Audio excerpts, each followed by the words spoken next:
E aí galera, tudo massa? Espero que sim. Vamos começar aqui mais uma reunião do nosso projeto social e aí vamos refletir, sempre repetindo, não é um cursinho para concurso, beleza? Aqui é um projeto social, a nossa intenção é fazer com que o conhecimento, o pouco conhecimento que nós temos possa chegar a várias pessoas que não têm oportunidade e que essas pessoas usem desse conhecimento para tentar melhorar de vida, para tentar passar no concurso público e mudar a vida de quem está ao seu redor e também a vida da sociedade. Aqui a gente trabalha temas que sempre caem em concurso, como por exemplo História, Direito Penal, Direito Constitucional. Também vamos começar a gravar aulas de Direito Administrativo e de Processual Penal, beleza? Então se você está vendo esse vídeo em algum local que não seja no canal do E aí Vamos Refletir no YouTube, vai lá, o nome é E aí Vamos Refletir, lá no canal do YouTube, vai lá, se inscreve, curte, comenta, mas principalmente compartilha, faz chegar nas pessoas que precisam. Hoje a gente está aqui, vamos trabalhar um simulado da banca CESP-Sebrasp, beleza? Por quê? Porque a gente está tentando trabalhar as matérias que vão cair na prova da PM de Pernambuco de 2024, as questões que vão cair, os temas que vão cair na prova da Polícia Civil em 2024 também, né, o ano que vem, e também dando e trabalhando matérias que caiam em concursos país afora de técnico e analista judiciário dos tribunais aí afora, beleza galera? Então, como normalmente a base dos concursos públicos é direito constitucional, direito processual penal, direito penal, direito administrativo, direito constitucional, e no caso da PM daqui sempre teve história, a gente sempre está trabalhando nessas matérias.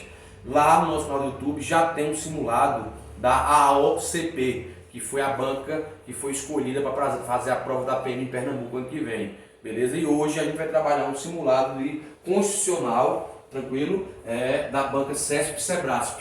Vamos trabalhar no simulado algumas questões e ver como é que a CESP-Sebrasp normalmente costuma trabalhar as questões. Vamos lá, e aí vamos refletir. Primeira questão, ano 2023, toda vez a banca será CESP-Sebrasp, analista júnior, ênfase jurídico. A questão é a seguinte: direito constitucional. Acerca do conceito e da classificação da Constituição, julgue o item a seguir. O item é o seguinte, e ele quer saber se é certo ou errado, se é verdadeiro ou se é falso.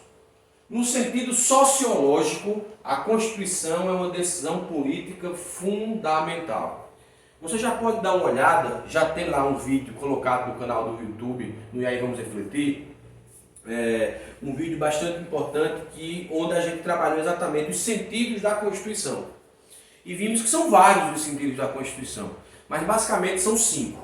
Formal, material, jurídico, político e sociológico. Então são 5 os sentidos da Constituição, repetindo, formal, material, jurídico, político e sociológico. Vamos lá, vamos falar primeiro do conceito material. É considerado Constituição, no sentido material, tudo que trabalhar o conceito de direito constitucional.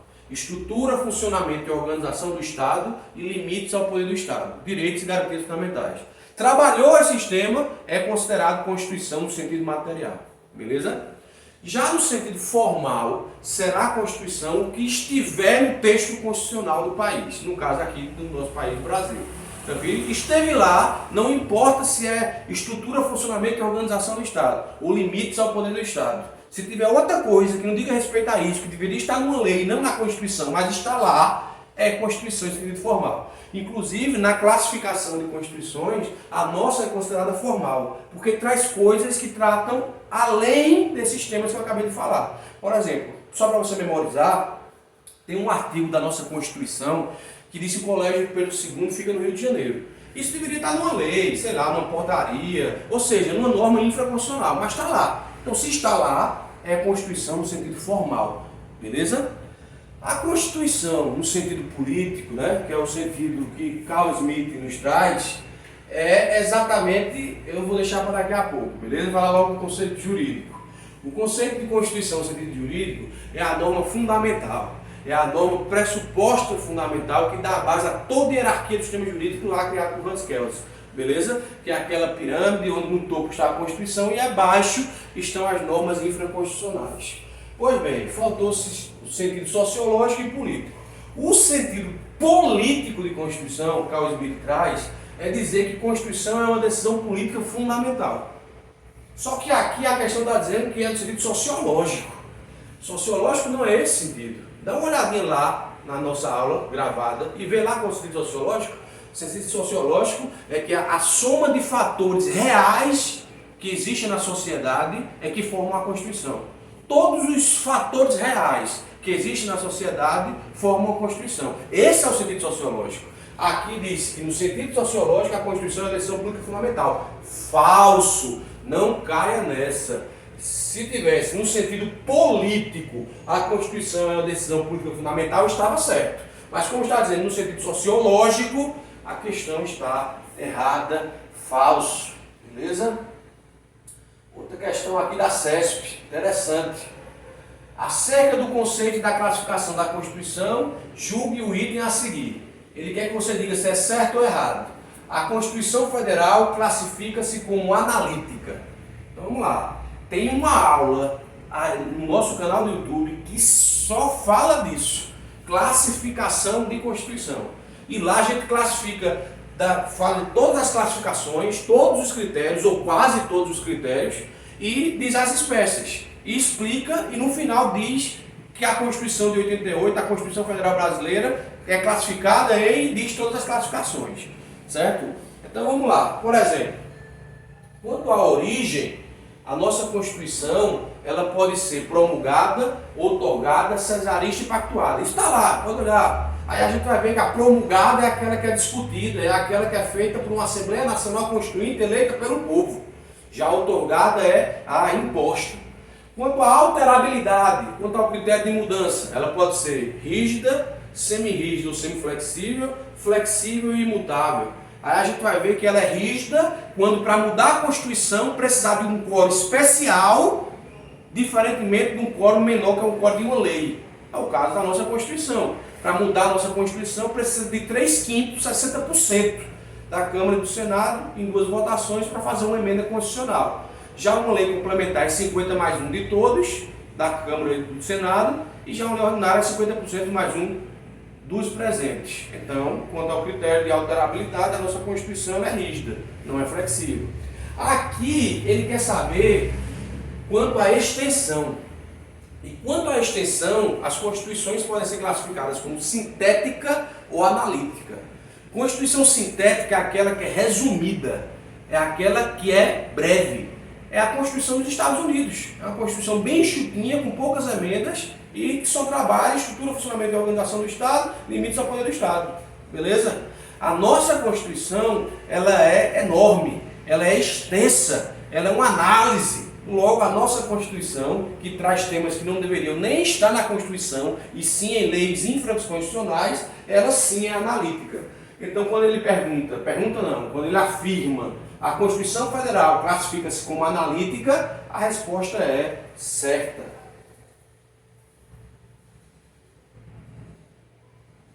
Outra questão aqui, ó. Todas até agora 2023, desse ano. Ó. Vamos lá. No que se refere aos direitos e garantias fundamentais, julgue o item que se segue. Nem todos os direitos e as garantias fundamentais estão expressos no texto constitucional, havendo a possibilidade de reconhecimento de direito ou garantia decorrente dos princípios constitucionais ou dos tratados internacionais em que a República Federativa do Brasil seja parte. Meu querido, você que estuda por videoaula, você que estuda por doutrina, você que estuda por jurisprudência, você está certo. Esse é o caminho. Mas não deixe de dar uma lidazinha na letra da lei, na letra da Constituição. Isso aqui está em um dos 4 parágrafos do artigo 5º, porque o artigo 5º tem uma enormidade de incisos, mais de 70, 78, salvo engano, e 4 parágrafos. Um dos parágrafos diz exatamente isso. E sabe o que significa isso aqui? Significa que o rol de direitos e garantias fundamentais ele não é taxativo. Não só existem os que estão lá no artigo 5º. Ele é exemplificativo. Podem sim surgir outros direitos e garantias que venham de tratados internacionais e princípios constitucionais. Então a questão aqui está correta, dá uma olhadinha lá no parágrafo 2º do artigo 5º da Constituição Federal. Outra questão aqui, 2023, ó. No que se refere aos direitos e garantias fundamentais, julgue o item que se segue. A Constituição Federal garante a todos o acesso à informação, resguardando o sigilo da fonte quanto necessário ao exercício profissional. Vimos também em um dos vídeos que está lá gravado, vai dar uma olhadinha, não custa nada, vai lá, assiste a aula, nós vimos lá que é exatamente isso. A Constituição garante o acesso à informação. Todavia, a pessoa pode querer resguardar o sigilo da fonte da informação. Isso quer dizer que não haverá punição se houver uma agressão, um cometimento de crime, no momento em que, por exemplo, um jornalista passa uma informação e guarda o sigilo? Não. Simplesmente ele tem o direito de não dizer de onde veio a informação, mas ele vai responder pela informação que foi repassada. Mas aqui a questão está correta, então é verdadeiro. Mais um aqui da SESC 2023. Outra aqui, ó, de 2023. No que se refere aos direitos e garantias fundamentais, julgue o item que se segue. Apesar do artigo 5º estabelecer que os direitos fundamentais são garantidos aos brasileiros e aos estrangeiros residentes do país, os estrangeiros não residentes podem ser beneficiados por habeas corpus. Meu irmão, isso aqui, te liga, deixa de ser bobinho, vai lá, eu falei sobre isso, é uma das primeiras aulas de direito constitucional, você tem que saber disso. Não basta querer só letra de lei, não basta querer saber só os direitos e garantias fundamentais, a organização do Estado. Tu tem que saber a base, tu tem que saber o conceito de direito constitucional, os conceitos de Constituição, as classificações de direito constitucional, as espécies de norma de eficácia plena, norma de eficácia contida, norma de eficácia limitada, tudo isso está lá. E tu também tem que saber os princípios que orientam os direitos e garantias fundamentais. Um deles é o princípio da relativização. Eu não vou falar agora eu vou falar, vou dar só uma dica, mas tu assiste lá. Todos os direitos são relativos. Não existe direito absoluto no direito brasileiro. Beleza? Todos os direitos são relativos. Mas aqui é o princípio da universalidade. O nosso Constituinte disse que aos brasileiros e aos estrangeiros residentes do país são garantidos os direitos à vida, propriedade, liberdade, todos que estão no artigo 5º. E aí veio a pergunta, e o estrangeiro não residente? E as empresas, pessoas jurídicas? E os apátridas, aqueles que não têm uma pátria, não têm nacionalidade? Esses não estão protegidos pelos direitos e garantias fundamentais?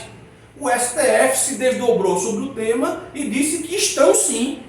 Não só os brasileiros e os estrangeiros residentes aqui têm direito aos direitos e garantias fundamentais. E no caso aqui, liberdade de vir e habeas corpus. Também se expande, se universaliza para os estrangeiros não residentes, as pessoas jurídicas, empresas e apátridas. Então a questão aqui é correta mais uma vez.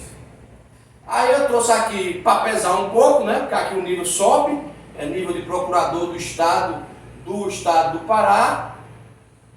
A seguinte questão: acerca do poder constituinte e da tipologia constitucional, assinale a alternativa correta. Aqui não é de VOF. Aqui é uma questão de múltipla escolha. O STF, letra A, o STF admite a legitimidade do parlamentar e somente do parlamentar para impetrar mandado de segurança com finalidade de coibir atos praticados no processo de aprovação de lei ou emenda constitucional incompatível com disposições constitucionais que disciplinam o processo legislativo. Errado! Isso você pode ver no vídeo que eu postei quando eu falei de mandado de segurança individual e mandado de segurança coletivo. Essa legitimidade aqui não é só do parlamentar, é de outras pessoas também. Letra B. O poder constituinte, segundo a teoria clássica do poder constituinte de Emmanuel Rosa-Cias, é permanente e ilimitado, além de ser condicionado. Parou, meu irmão. Eu falei também de poder constituinte. Vai lá dar uma olhadinha nesse vídeo. É um dos primeiros. Eu falei que existe poder constituinte e poder constituinte constituído. Existe poder constituinte originário e poder constituinte ou constituído derivado. E o poder constituinte originário, que é aquele que instaura a Constituição, ele é, como ele diz aqui, permanente, ele é ilimitado, só que ele é incondicionado. Ele é autônomo, ele independe de qualquer coisa, porque pode ser colocado o que se quiser na Constituição quando está sendo feita. Então o erro aqui está a dizer que é condicionado. Condicionado é o poder constituinte derivado, que aí ele pode ser reformador, revisor, decorrente, e aí as classificações, o que é cada um deles, você vai lá e dá uma olhadinha no vídeo. Então está errado. Letra C. A Constituição Federal de 88 deve ser classificada como codificada, visto que está consolidada em um único documento escrito. Vê, a nossa Constituição é dogmática e escrita. Só que para mim dizer que ela é codificada, que está num único documento escrito, é complicado. Porque e as emendas constitucionais? Mas é uma questão casca de banana. Vamos ver se a gente consegue achar uma outra mais certa. Letra D. Há limites impostos ao poder constituinte e derivado. Até aí correto. Poder constituinte e derivado tem limite. Todavia, no Brasil, não há limites temporais impostos pela vigente Constituição. Então, a manifestação de tal poder constituinte. Meu irmão, o poder constituinte e derivado ele pode ser três espécies: reformador, revisor e decorrente. O decorrente é aquele que é dado aos Estados-membros, deles poderem fazer sua Constituição Federal. O reformador é aquele que você faz através de emendas constitucionais. Mas o revisor é aquele que o Brasil teria que fazer até 5 anos após a promulgação de 88. E foi feito em 93. Então há limite temporal no qual, no poder constituinte e derivado, revisor. Errada a questão. Letra E. Há limites impostos ao poder constituinte e derivado. No Brasil, as cláusulas pétreas são exemplos de limites materiais à manifestação de tal poder, pois asseguram que certas matérias sejam imutáveis por meio de emenda à Constituição. Correta, a resposta é correta, letra E. Poder constituinte e derivado tem limites, ele é limitado, ele é condicionado. E as cláusulas pétreas previstas no artigo 60 da Constituição Federal são exemplos de limites materiais. Por exemplo, voto direto, secreto e universal, a separação de poderes, a forma federativa, os direitos individuais, cuidado para não pensar que são direitos garantidos fundamentais, que são gêneros, aí só entra como cláusula pétrea, o que é uma cláusula pétrea? É aquela cláusula que aquele tema não pode ser modificado por emenda constitucional. Então foram esses que eu disse, então a questão aqui, a resposta é correta, letra E. Aí vem outra questão aqui bem interessante, ó. A Constituição Federal pode ser classificada como promulgada, analítica, histórica e rígida.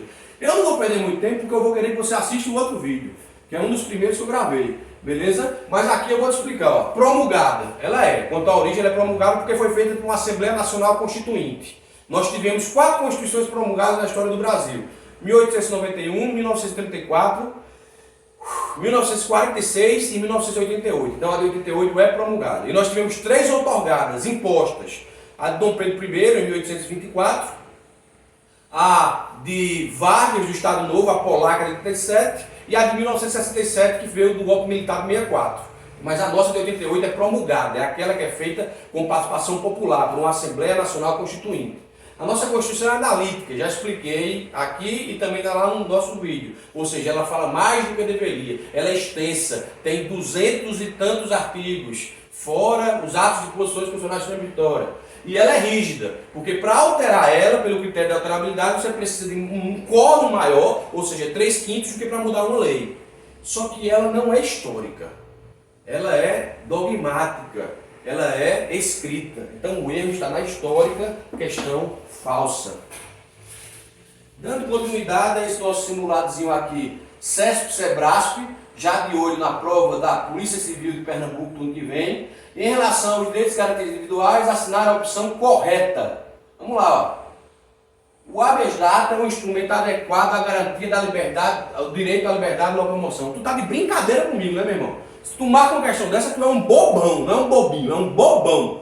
Meu irmão, preste atenção. Os remédios constitucionais, dá uma olhada lá na aula, são 6. O cara memoriza com A. A de habeas corpus, A de habeas data, HA, manda de mandado de segurança individual, manda de mandado de segurança coletivo, manda de mandado de injunção, A de ação popular. Liberdade de locomoção é habeas corpus, meu irmão. Habeas data é quando você quer saber informações pessoais ou quer corrigi-las, retificá-las, ou quando se encontram em bancos de dados governamentais ou de entidades de caráter públicas como o SPC e Serasa, então a letra A está errada. Letra B. As provas obtidas de forma ilícita podem ser convalidadas, desde que se permita o contraditório em relação ao seu conteúdo. Aqui está errado porque a regra é que não se admitem provas ilícitas no direito processual brasileiro.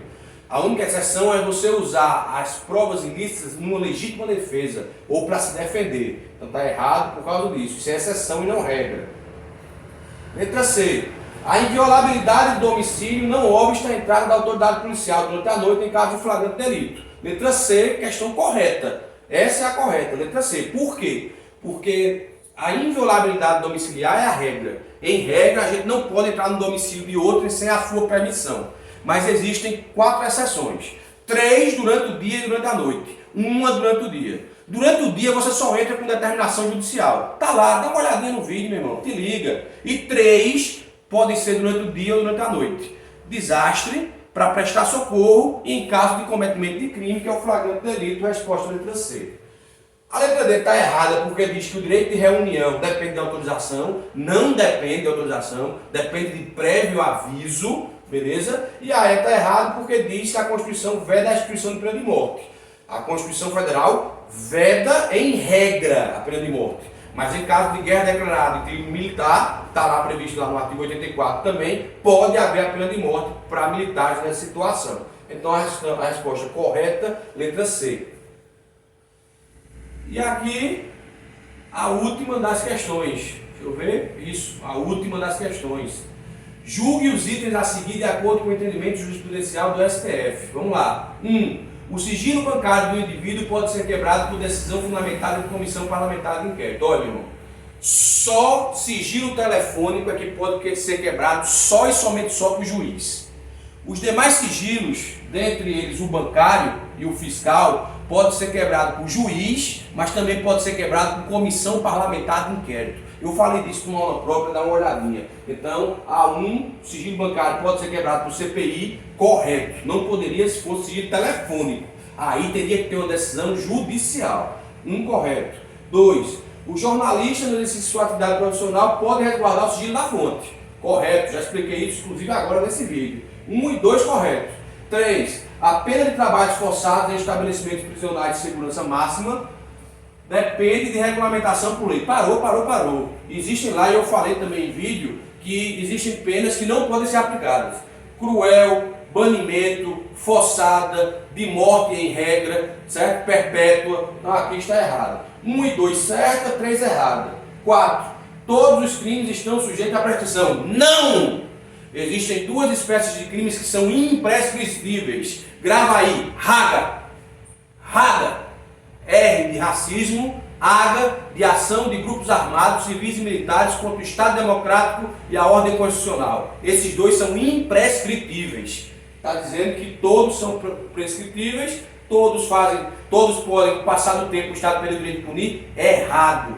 1 e 2 certo, 3 e 4 errado. 5. Aos estrangeiros residentes do país é garantido o direito de petição. Sim, aqui a gente está falando do direito de ação. É o direito de petição, o direito de petição administrativa. Ele é cabível a todos pelo princípio da universalidade. 1, 2 e 5 correta, quantidade de itens certos é igual, letra C, 3. Esta é a resposta correta.